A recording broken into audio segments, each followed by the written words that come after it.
I'm writing this because no one believed me when I was alive. And if you're reading this now, it means I didn't make it through the night. My name is Marcus Cole. I was a fisherman for 17 years. 5 days ago, something touched me in the water. It wasn't a fish. It wasn't a seal. It had fingers. And tonight, right now, as I write these words with shaking hands, I can hear it knocking on my window. Slow, deliberate, patient. I know what you're thinking. Call the police, run, fight back. I tried all of that. None of it matters. Because whatever is outside my window, it's been waiting for exactly this moment. It counted every single day. And now, on day 5, it's come to collect. The worst part? I finally understand what it wants, and I wish to God I didn't. If you find this journal, please just promise me one thing. Don't go swimming in unfamiliar waters. And if something ever brushes against your leg beneath the surface, something that feels like it's studying you, choosing, you get out and start counting, because you'll have exactly 5 days to figure out what I couldn't, how to survive what's coming. My time is up. The knocking just stopped. That's worse. That means it's done waiting. This is my story. This is my warning. And this might be my last words. Before we dive into this story, if you're enjoying these tales of terror and mystery, show some love by hitting that like button. It really helps the channel grow. And if you're new here, consider subscribing so you never miss a story. Trust me, you'll want to stick around for what's coming next. Drop a comment below and let me know. Have you ever experienced something unexplainable in the water? I read every single one.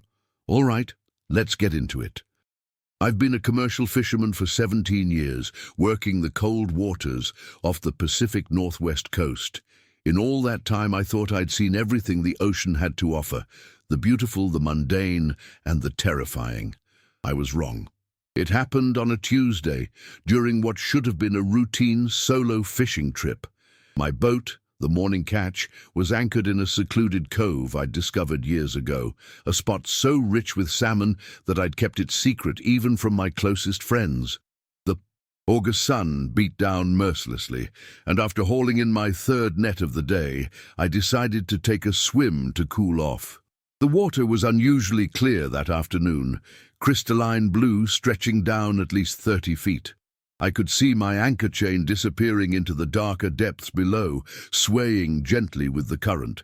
I floated on my back, eyes closed, letting the gentle waves rock me like a child in a cradle.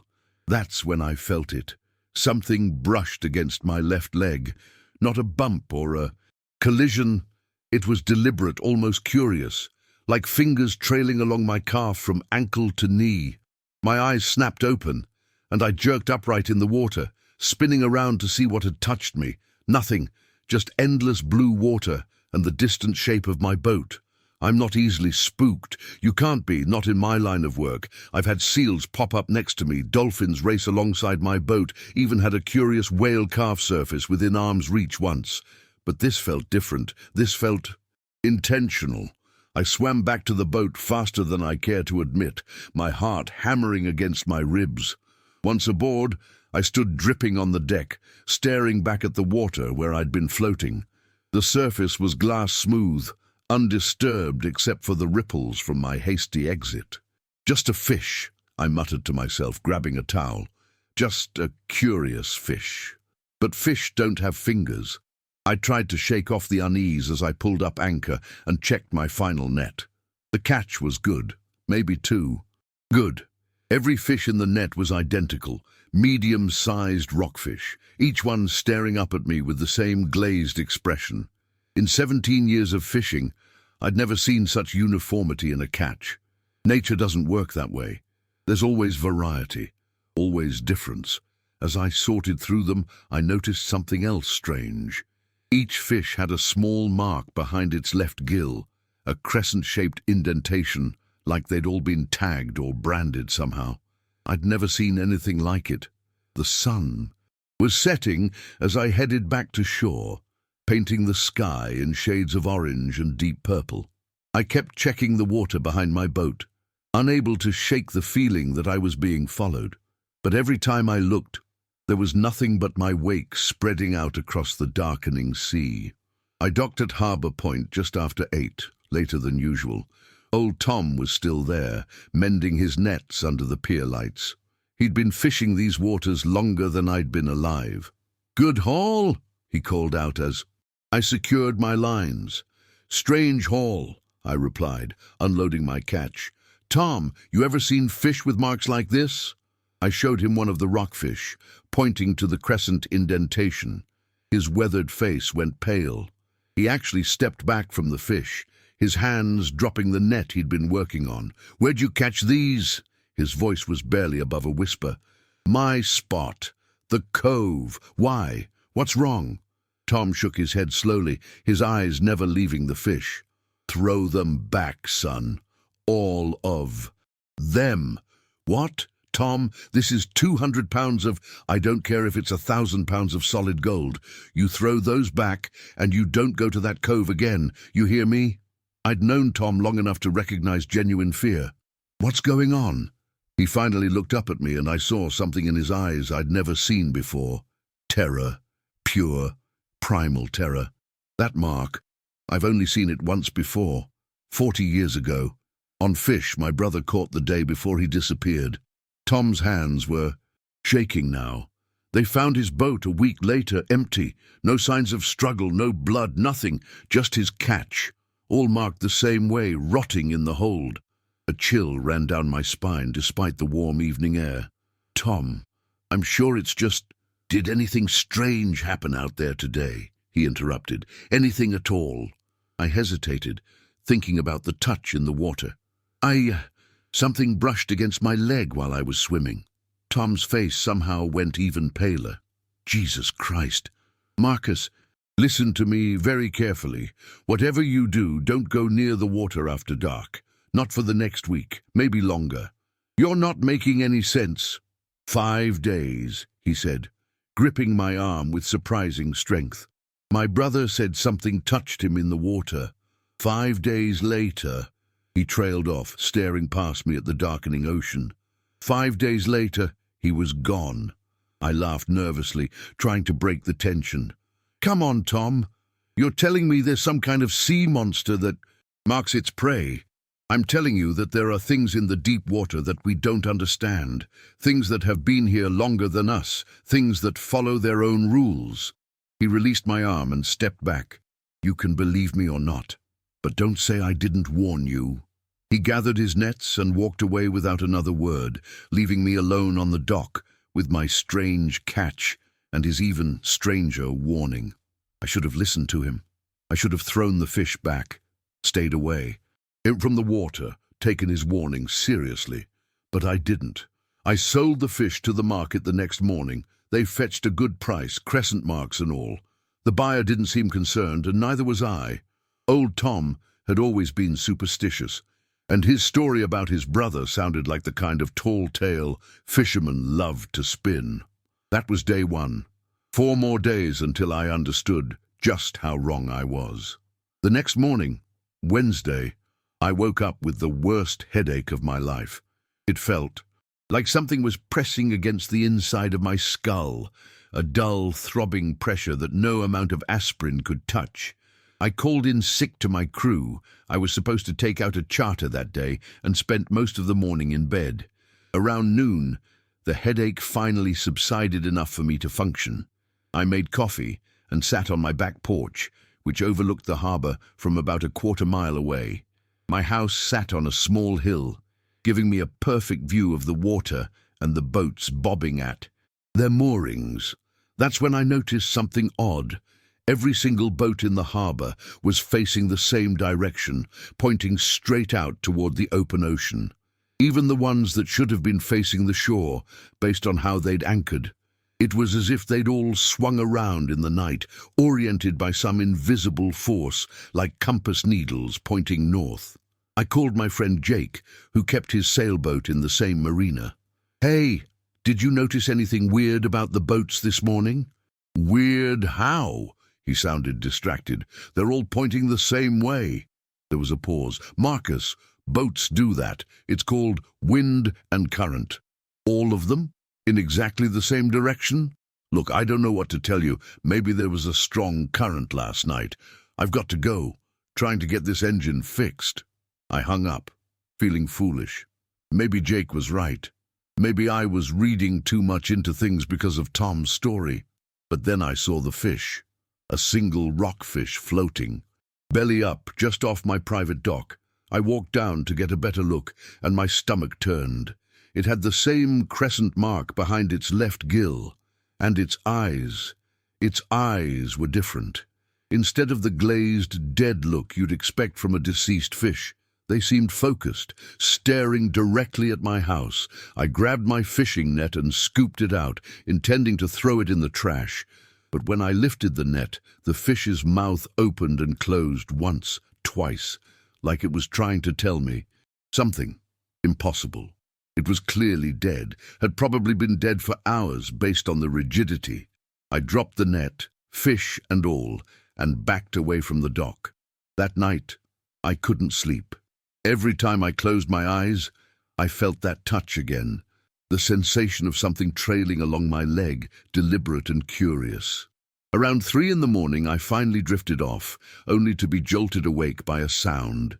Dripping, slow, rhythmic dripping, like water falling onto wood. I sat up in bed, heart pounding. My bedroom was on the 2nd floor, facing the water. The sound was coming from somewhere outside my window. I grabbed my phone and turned on its flashlight, slowly approaching the window. Nothing. Just the dark outline of trees and, beyond them, the faint lights of the harbor. But the dripping continued. I opened the window and shined the light down. My deck below was soaked, water pooling in the corners, dripping off the railings. But it hadn't rained. The sky was clear, stars, visible through the sparse clouds. Seawater. I could smell the salt from 2 stories up. I spent the rest of the night in my living room with all the lights on, trying to convince myself there was a logical explanation. A burst pipe, maybe, or condensation. Never mind that I didn't have any water pipes running to that side of the house, or that condensation didn't explain the amount of water I'd seen. Thursday morning, day 3, I went back to work, desperate for normalcy. I took out a charter, a group, 3 guys from Portland looking to catch some salmon. We headed to a different spot, far from my secret cove.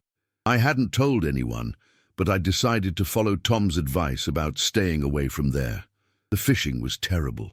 6 hours on the water, and we barely caught enough for a decent photo. The tourists were disappointed but polite. I was relieved just to get through the day without anything strange happening. But as we headed back to harbor, one of the men pointed at the water behind us. "Hey, is that normal?" I turned to look. About 50 yards back, something was following us. Not a dolphin or a seal. The shape was wrong, too large and too deliberate in its movements. It stayed just below the surface, a dark shadow keeping perfect pace with my boat. "Probably just a whale," I said, though I knew it wasn't. Whales don't follow boats like that, staying exactly the same distance behind for miles. "That's not a whale," one of the other men said nervously. "Look at how it moves." He was right. The movement was wrong, not the smooth undulation of a whale or the rapid darting of a shark.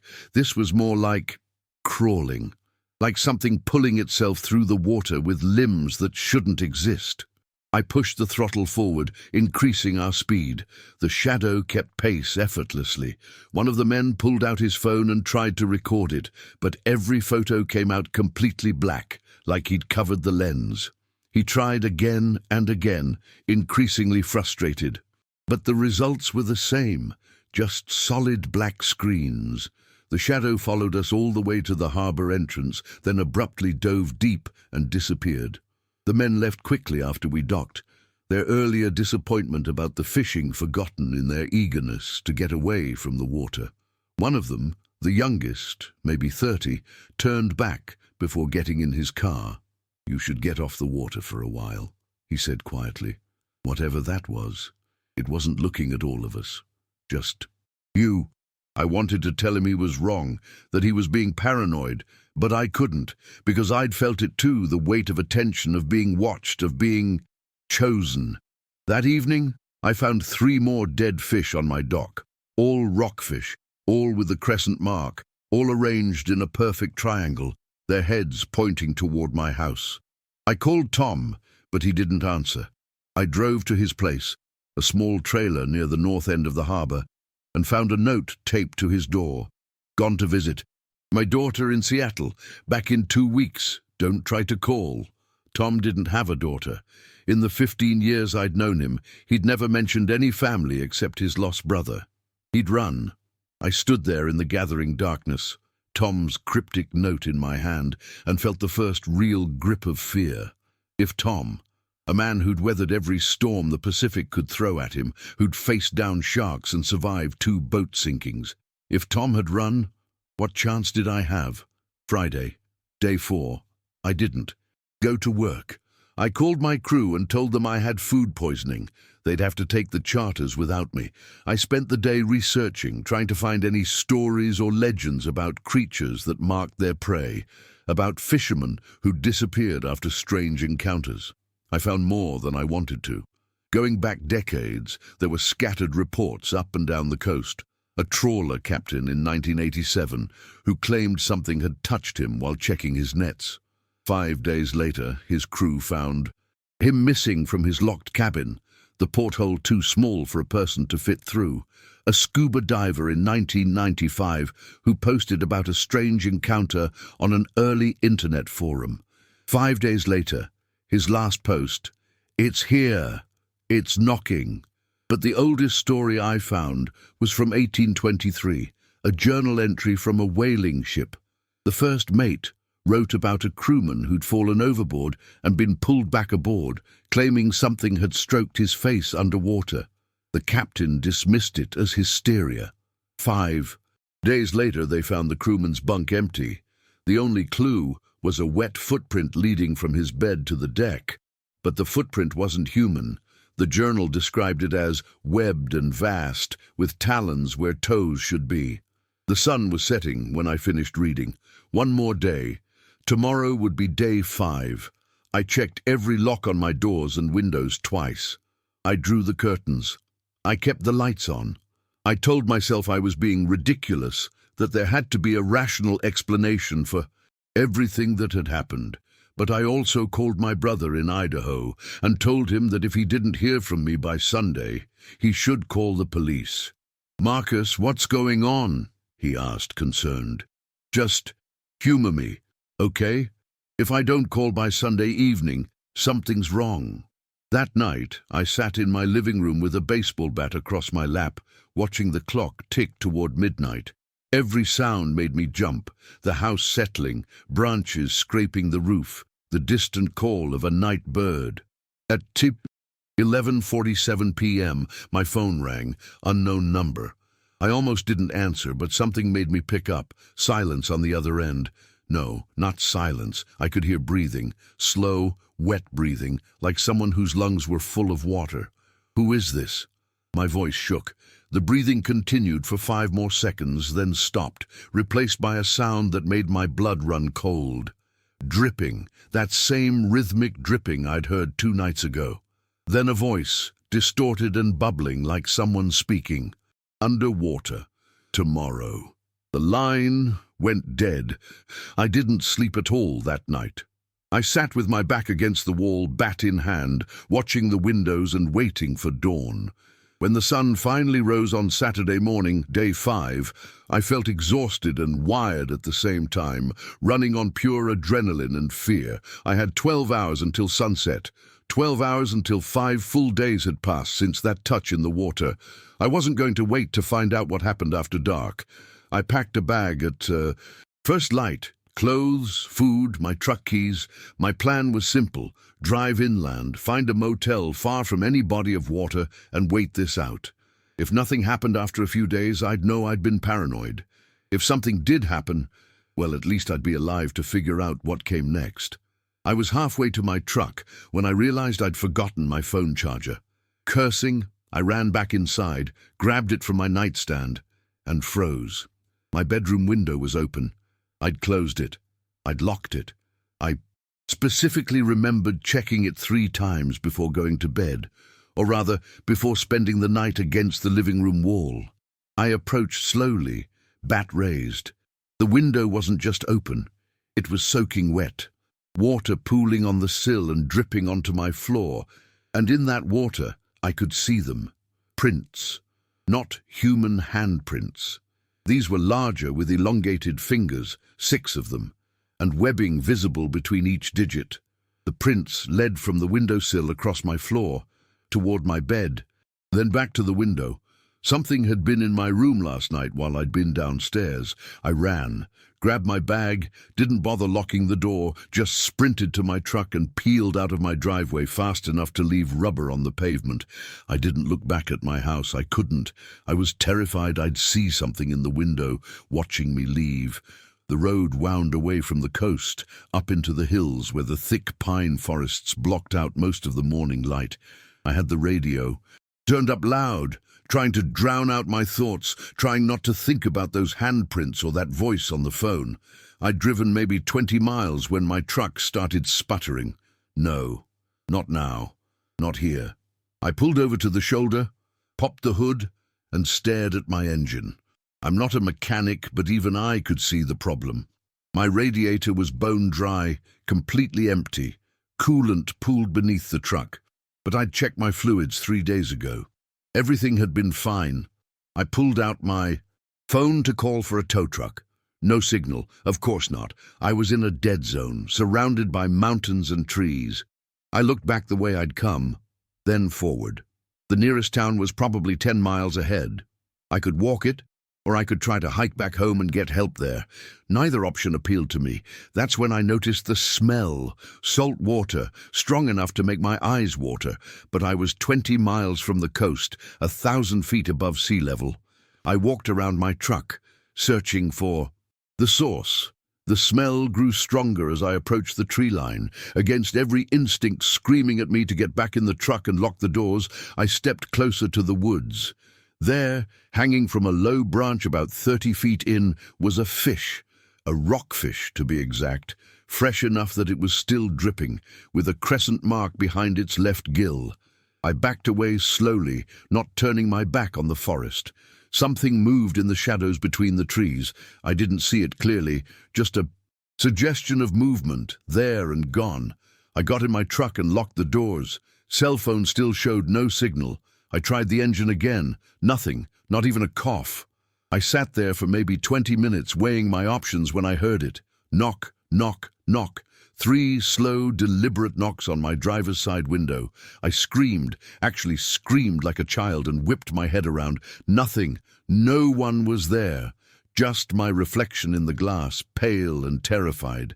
Then I saw it, slowly, appearing on the condensation forming on my window, a handprint, 6 fingers, webbed, exactly like the ones in my bedroom. Knock, knock, knock. The sound came again, but this time from the passenger window. I spun to look, another handprint forming, water dripping down the glass. Then both back windows, knock, knock, knock, handprints forming on all 4 windows now, and I was surrounded, boxed in by something I couldn't see. The salt water smell was overwhelming, filling my truck's cab. Water began seeping in from somewhere, under the doors, through the vents, I couldn't tell where, but it was rising, pooling around my feet. Knock, knock, knock. On the roof now, directly above me. The metal dented slightly with each impact, like something immensely heavy was striking it. The water was up to my ankles, ice cold despite the warm morning. I fumbled with my door lock, thinking I'd rather face whatever was outside than drown in my own truck, but the locks wouldn't budge. Tried to roll down. A window, nothing. The water rose to my knees, and then I saw it. A face pressed against the windshield, but calling it a face felt wrong. It had eyes. Large, lidless, black as deep ocean trenches. It had a mouth, too wide, filled with rows of translucent teeth like a deep-sea fish. Its skin was pale and slick, somewhere between flesh and scales. But the worst part, the part that made me want to claw my own eyes out rather than keep looking, was the expression. It wasn't mindless hunger or animal aggression. It was recognition. It knew me. The water was at my chest now. I had maybe 30 seconds before it covered my head. The creature's hand, that webbed, six-fingered hand, pressed against the glass, leaving a perfect print. Tomorrow was 5 days, I heard myself saying, laughing hysterically. 5 days came and went. You're too late.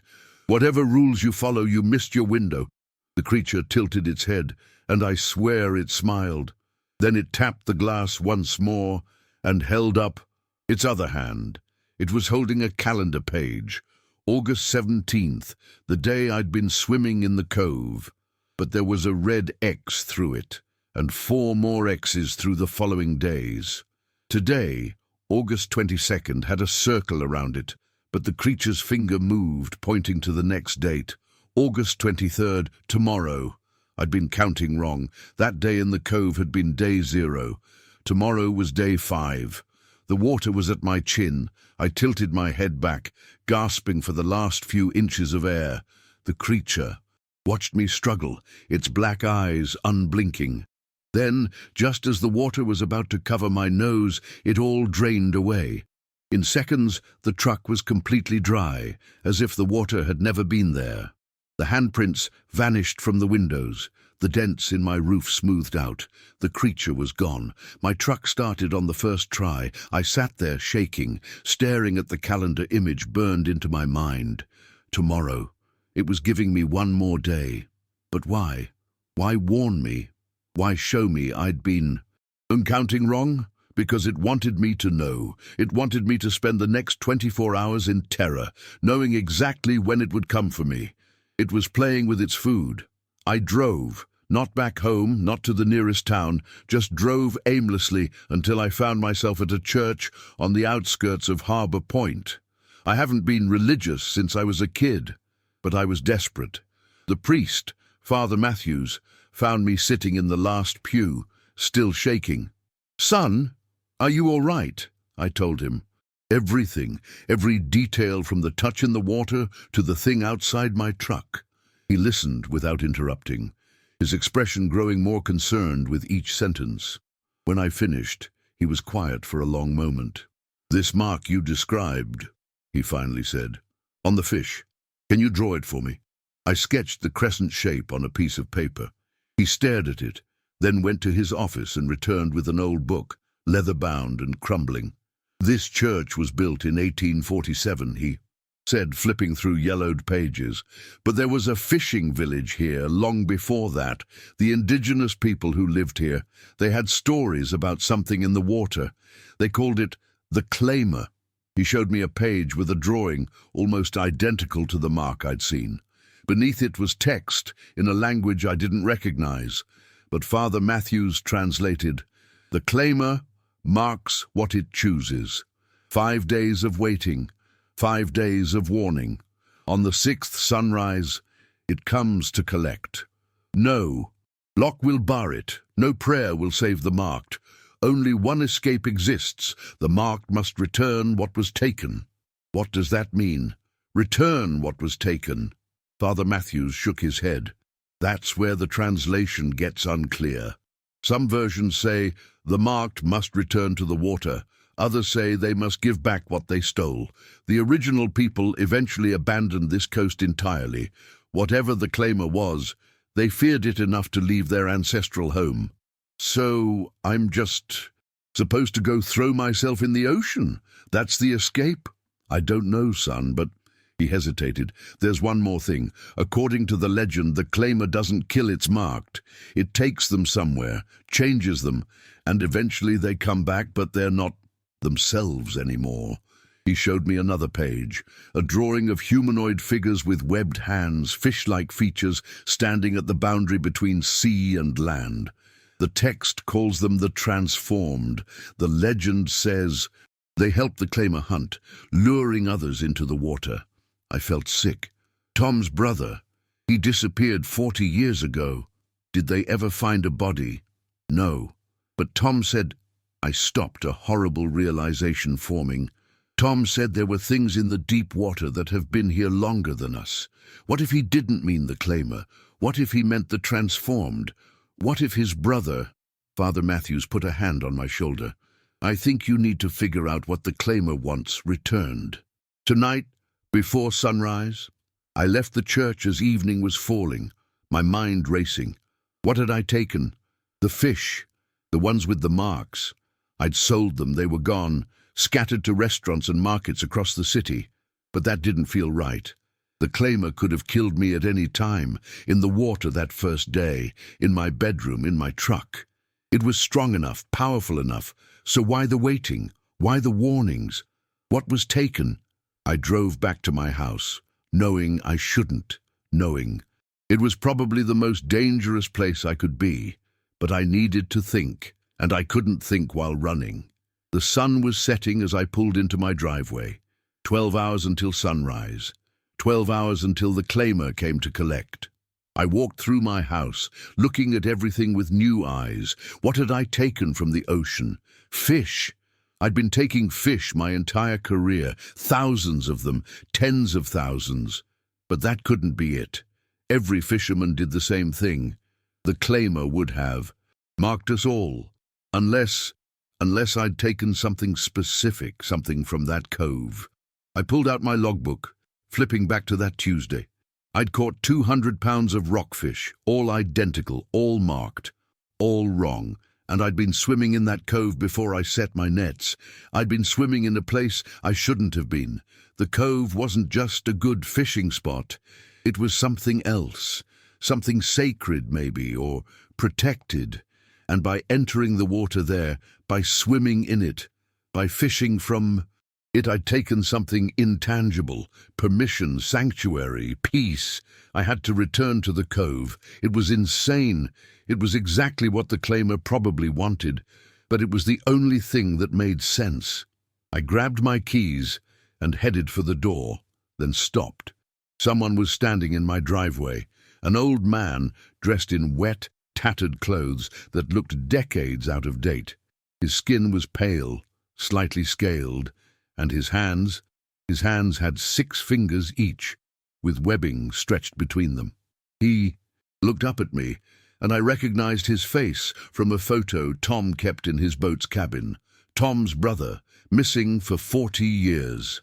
"Don't go to the cove," he said, his voice carrying the same bubbling underwater quality I'd heard on the phone.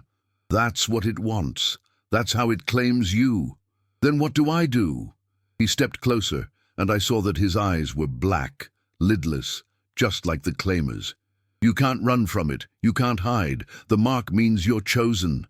He held up his own arm, and I saw the crescent scar pale against his strange skin. "But you can refuse the change. You can end it your way, on your terms. You're telling me to kill myself. I'm telling you that death is better than what waits in the deep water." He glanced back toward the ocean, fearful. "I shouldn't be here. It doesn't like us warning the marked. But Tom was good to me when we were young. I owed him this." Tom ran. He left a note saying, "Tom didn't run. Tom is sitting in his trailer with a shotgun, waiting for you to either show up for help or for his turn to be marked. He caught one of the marked fish yesterday, ate it, trying to be brave. Now he's terrified the claimer will choose him too." The transformed version of Tom's brother started backing away. "Sunrise, Marcus. When it comes, don't fight. Fighting only makes the change hurt more. And whatever you do, don't." He stopped mid-sentence, head jerking toward the water. I heard it too. A sound like whale song, but wrong, discordant, coming from the direction of the harbor. "It knows I'm here," he whispered. "I have to go." "Wait, you said don't go to the cove, but the legend says I have to return what was taken." "The legend is a lie we spread. The claimer wants you to think you can escape. You can't. There's only acceptance or death." He turned and ran toward the water with inhuman speed, his body moving in ways that defied normal human anatomy. Within seconds, he disappeared into the darkness. I stood alone in my driveway, Tom's brother's words echoing in my mind, acceptance or death. But he was wrong. He had to be wrong. There had to be another way. I got in my truck and drove to Tom's trailer. Acceptance or death wasn't good enough. I needed more options, and Tom was the only person left who might have answers. The lights were off when I arrived, but I could see movement inside through the window. I knocked on the door. "Tom, it's Marcus. I need to talk to you." Silence. "Tom, I saw your brother. No, you're in there. Please, I need help." The door opened a crack, and I saw Tom's face, haggard and terrified. He was holding his shotgun. "You shouldn't be here," he said. "Your brother told me you ate one of the marked fish. Why would you do that?" Tom laughed bitterly. "Because I'm 73 years old, and I'm tired of being afraid. I thought if I ate it, if I made the choice myself, maybe it would be different than being chosen. Maybe I'd have some control. And I can feel it. Now. The mark, like a hook in my soul, pulling me toward the water. It's coming for me too, Marcus. Maybe not tomorrow, but soon." He opened the door wider, and I saw dozens of fish laid out on his table. All rockfish, all with the crescent mark. "I pulled these from the bay yesterday. They're everywhere now, in nets, on lines, washing up on shore. The claimer is marking the whole population, spreading itself through the food chain. Jesus Christ. It's not random what it does. I've been researching, reading everything I could find. The claimer chooses people connected to the water, people who've spent their lives taking from the ocean, fishermen, divers, marine biologists. It's harvesting us specifically. Why? Because we know the water. We understand it. We're perfect templates for transformation. Tom set down his shotgun and pulled out a journal. "I found this in my brother's things after he disappeared. He kept notes about his dreams in the weeks before the claimer took him."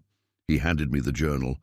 The entries were increasingly erratic and frightening, describing dreams of underwater cities, of grotesque architecture built from coral and bone, of countless transformed beings working on something vast and terrible in the deepest trenches.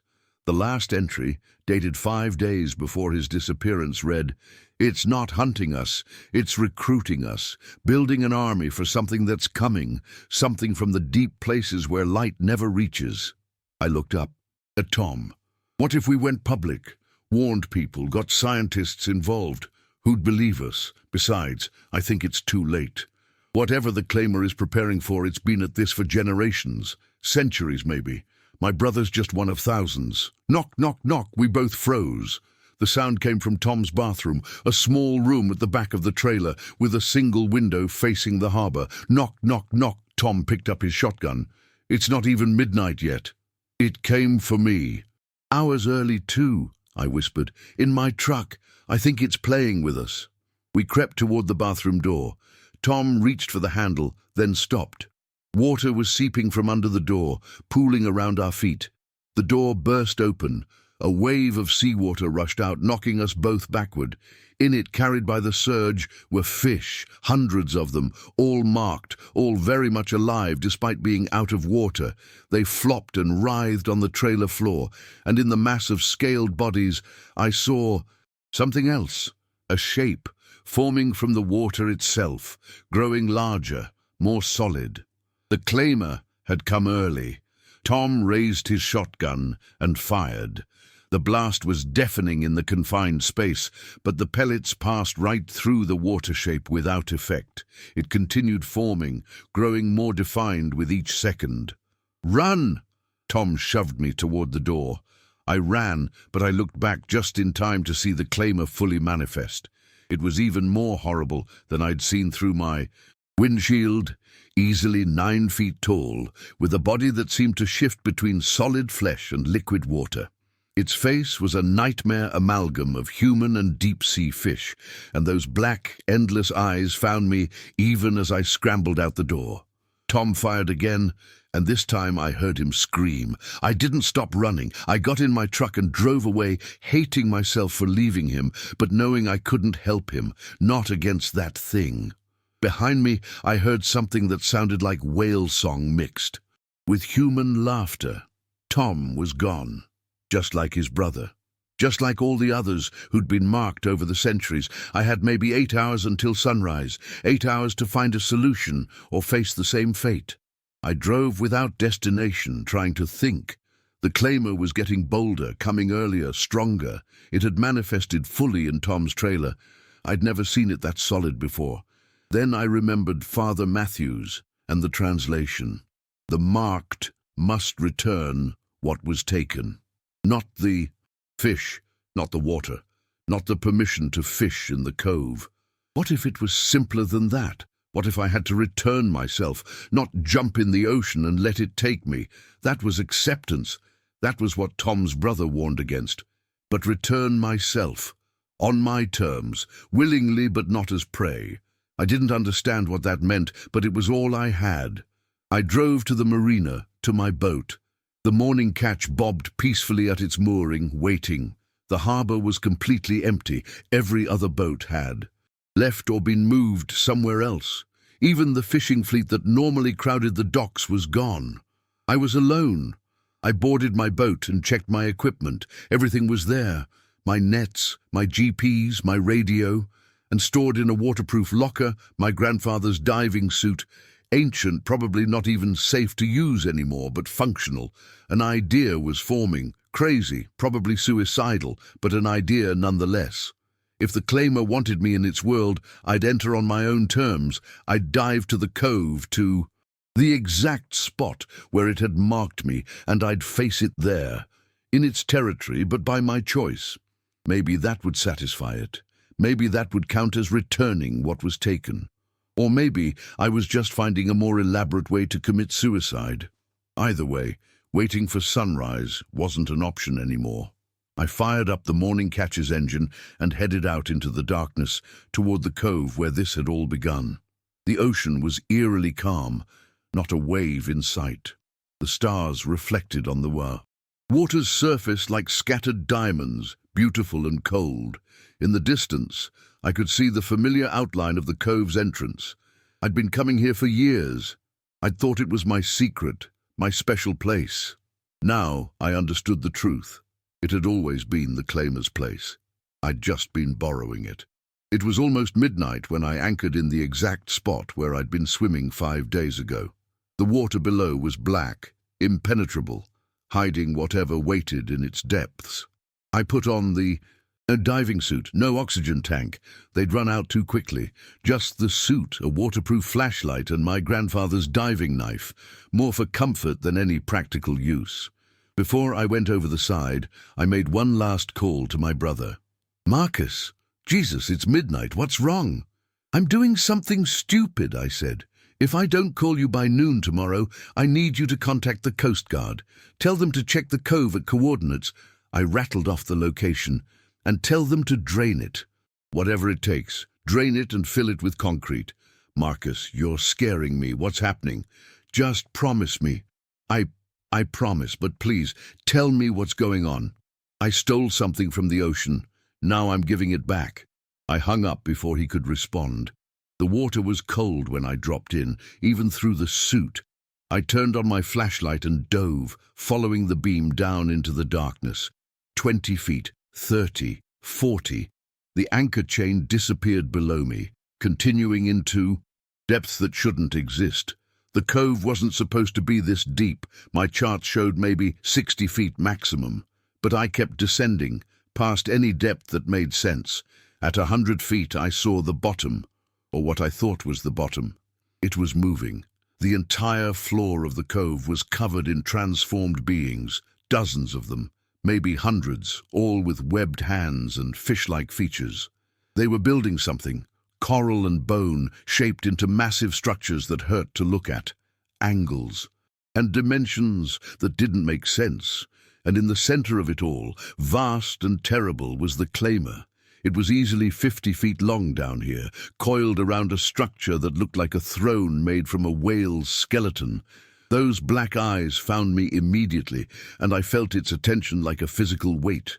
The transformed stopped their work and turned to stare at me. I recognized some of their faces, fishermen who'd disappeared over the years, including Tom's brother near the front of the crowd. The claimer uncoiled itself and swam toward me with impossible grace. I wanted to swim away, every instinct screaming at me to flee, but I forced myself to stay still. This was my choice. I had come here willingly. The creature stopped inches from my face, studying me. Its mouth opened, revealing those translucent teeth, and it spoke. Not in words, but directly into my mind. You came. Why? I had no idea if it could understand me, but I spoke anyway. Because I was marked. Because you chose me. I'm here to return what I took. You took nothing. You were given a gift. I don't want it. All the marked say this, at first. But you will understand, in the deep places you will become more than human. You will become perfect. No, you refuse transformation. I refuse to be your puppet, your slave. Whatever you're building down here, I won't be part of it. The claimer tilted its massive head, and I swear it looked amused. Then you choose death? If those are my only options. Yes, there is a third option, one no marked has ever chosen. My heart raced. What? Replace yourself. Find another to take the mark. The claimer requires balance. One marked, one claimed. Give me another, and you go free. I thought of everyone I knew. Friends, family, my crew, other fishermen. No. You would rather die than mark another? Interesting. You are different from the others. The transformed had surrounded us now, floating in a circle, watching. The claimer raised one of its massive, webbed hands and pressed it against the faceplate of my diving suit. Very well, you have made your choice. But know this, Marcus Cole, death is not escape. Your body may cease, but your essence joins the deep. In death, you still serve. I felt pressure building in my skull, water forcing its way into my suit through seams and gaps that shouldn't exist. My lungs burned. I was going to drown down here, 100 feet below a cove that shouldn't be this deep, surrounded by monsters that used to be human. But I'd chosen it. It was my choice, not the claimer's, and maybe, just maybe, that mattered. The pressure increased until I couldn't bear it anymore, until my consciousness started to fade, until— Wait! The pressure stopped. The water receded from my suit. I gasped, pulling in precious air. The claimer pulled its hand back. You truly would rather die than serve. This is unexpected. The others begged, bargained, screamed, but you accepted. You chose. Perhaps you are not meant for the deep. Perhaps you are meant for something else. The creature gestured and the transformed parted, revealing a passage through their ranks. Go. Surface. Live your human life. The mark is lifted. I didn't trust it. Why? What's the catch? No catch. You have taught me something, Marcus Cole. Not all humans are suitable for transformation. Some are too proud. Too certain. You would make a poor servant. But you will remember this night. You will remember what waits in the deep places. And when the time comes, when the deep rises, you will not be able to warn them. No one will believe you. That service is enough. I swam through the passage of transformed beings, not looking at their faces, not stopping until I reached my anchor chain and started climbing. Behind me, I heard that horrible whale song laughter again. I surfaced, gasping, and hauled myself onto my boat. The first light of dawn was just touching the eastern horizon. Day 5 had come and gone. I was alive. It's been 3 months since that night. The mark faded from my arm within a week. I sold my boat and quit fishing. Couldn't bear to go back on the water, not after what I'd seen. Tom was found in his trailer 2 days after I dove into the cove. Officially, it was a heart attack. Unofficially, he drowned. His lungs were full of seawater, despite being miles from the ocean. Tom's brother was never seen again, at least not by me. I tried to tell people. My crew, the Coast Guard, marine biologists. I showed them. The coordinates described what I'd seen. The Coast Guard sent a boat to check the cove. They reported a depth of 63 feet, slightly shallower than the charts showed. No unusual structures, no signs of anything abnormal. The claimer was right. No one believes me, but I know the truth. I know what's down there, building, waiting, preparing for something.